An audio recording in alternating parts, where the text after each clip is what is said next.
आज हम बात करने वाले हैं ड्रग एंड कॉस्मेटिक एक्ट के एक इम्पॉर्टेंट शेड्यूल यू के बारे में। शेड्यूल यू जो होता है ना, डायरेक्टली रिलेट करता है ड्रग के मैन्युफैक्चरिंग के रिकॉर्ड से। इस वीडियो में हम देखेंगे कि शेड्यूल यू क्या है और शेड्यूल यू में मेनली 3 टाइप्स के कौन कौन से रिकॉर्ड होते हैं और कुछ रिकॉर्ड होते हैं, ठीक है, जो उसमें मेंशन होता है, ठीक है।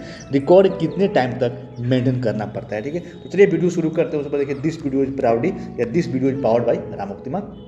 सबसे पहले यहाँ पे बात करेंगे हम कि शेड्यूल यू जो है ये होता क्या है।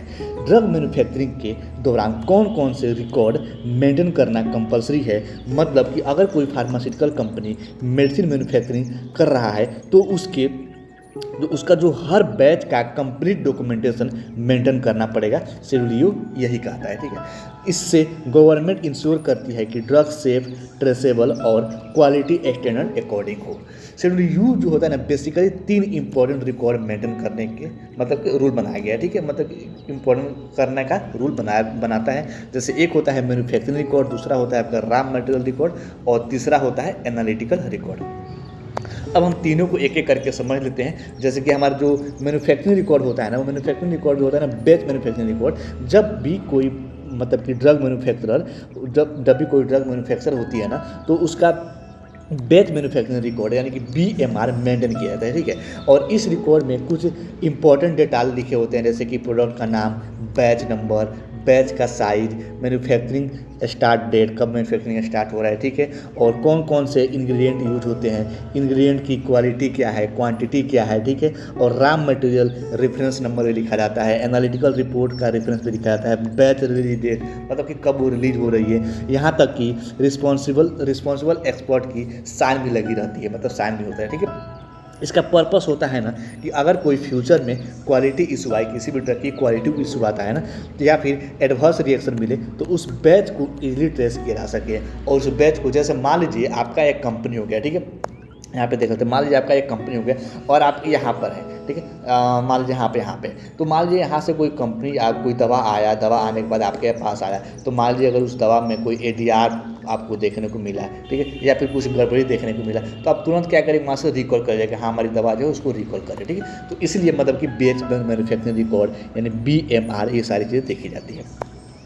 उसके बाद से एक और रिकॉर्ड होता है जो कि रॉ मटेरियल रिकॉर्ड, ये भी चीज़ देखा जाता है। जैसे कि ड्रग बनाने के लिए रॉ मटेरियल यूज होते हैं, ठीक है, और उनके भी रिकॉर्ड मेंटेन करना मैंडेटरी होता है। जैसे कि इसमें लिखा होता है कि रॉ मटेरियल का नाम क्या है, कितनी क्वांटिटी रिसीव हुई है, कंट्रोल रेफरेंस नंबर, कितनी क्वांटिटी इशू हुई है, ठीक है, और इशू हुई है मैन्युफैक्चरिंग के लिए, और किस बैच में यूज हुआ है, और रिमेनिंग स्टॉक का डिस्पोजल या फिर बैलेंस, मतलब कितना डिस्पोजल हुआ है और कितना बैलेंस बचा है, ठीक है। इससे कंपनी को पता रहता है कि कौन सा मटेरियल किस ड्रग बैच में यूज होता है। ये अच्छी चीज़ है ताकि इसे पता भी चले कि हाँ ये रॉ मटेरियल इस दवा में यूज हो गया है। ये सारी चीज़ मतलब रिकॉर्ड करना पड़ता है आपके शेड्यूल यू में, ओके। उसके बाद से हम बात करते हैं कुछ एनालिटिकल रिकॉर्ड भी होते हैं। जैसे कि मैन्युफैक्चरिंग के बाद ड्रग की क्वालिटी भी टेस्टिंग होती है, जैसे कि इसलिए मतलब की जाती है कि शेड्यूल यू में एनालिटिकल रिकॉर्ड मेंटेन करना मैंडेटरी होता है, ठीक है। और इसमें रिकॉर्ड किया जाता है सैंपल का batch number, test method, test result, quality control approval, analytical की साइन, जो एनालिस्ट होते हैं उसके साइन भी, ये सारी चीज़ें मतलब उसमें रिकॉर्ड करना पड़ता है आपका एनालिटिकल रिकॉर्ड में।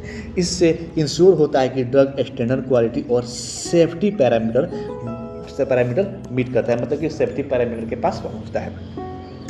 रिकॉर्ड कितने टाइम तक मेंटेन करना पड़ता है, जो आप जैसे मान लीजिए कोई कंपनी है, वो कंपनी किसी भी रिकॉर्ड को कितने टाइम तक मेंटेन करती है, ठीक है। देखिए शेड्यूल यू के अकॉर्डिंग ड्रग के जो रिकॉर्ड है ना, उसको 5 साल तक प्रिजर्व करना पड़ता है, ओके। और कॉस्मेटिक के रिकॉर्डिंग जो होते हैं, जो कॉस्मेटिक प्रोडक्ट हो गए और एक हमारे ड्रग होते हैं, जो ड्रग के रिकॉर्ड है ना, रिकॉर्ड्स को मतलब कि 3 साल तक मतलब कि प्रिजर्व करना पड़ता है।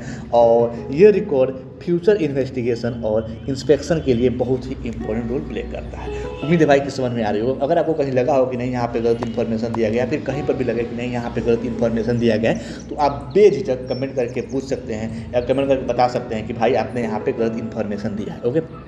उसके बाद से चाहे तो आप ये MCQ लगा सकते हैं, जो कि मैं जो कम्युनिटी वाला जो सेक्शन है वहाँ पे मैं पोस्ट कर देता हूँ सुबह 6 बजे और शाम को 6 बजे, ठीक है। मिलते हैं कल एक नए टर्म, नए टॉपिक और नए वीडियो के साथ। तब तक के लिए thanks for watching this video.